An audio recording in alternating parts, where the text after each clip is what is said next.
রাজধানীর ধানমন্ডি ৩২ নম্বর থেকে আটক হওয়া রিকশা চালক মোহাম্মদ আজিজুর রহমানকে কোনো হত্যা মামলার আসামি করা হয়নি বলে জানিয়েছে ঢাকা মেট্রোপলিটন পুলিশ।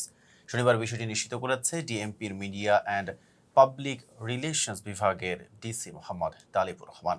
তিনি জানান, গত ১৫ই আগস্ট ধানমন্ডি ৩২ নম্বর থেকে ২৭ বছর বয়সী আজিজুর রহমানকে আটক করা হয়।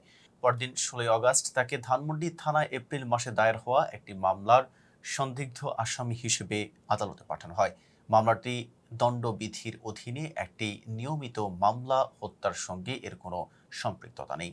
তালিবুর রহমান আরও বলেন, সামাজিক যোগাযোগ মাধ্যম সহ কিছু গণমাধ্যমে আজিজুর রহমানকে হত্যা মামলায় গ্রেফতার করা হয়েছে বলে বিভ্রান্তিকর তথ্য ছড়ানো হচ্ছে, যা সম্পূর্ণ মিথ্যা ও উদ্দেশ্যমূলক।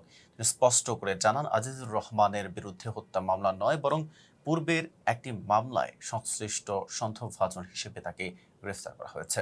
ডিএমপি কর্মকর্তার দাবি, এ ধরনের ভ্রান্ত তথ্য প্রচার করে সাধারণ মানুষকে বিভ্রান্ত করার চেষ্টা করা হচ্ছে।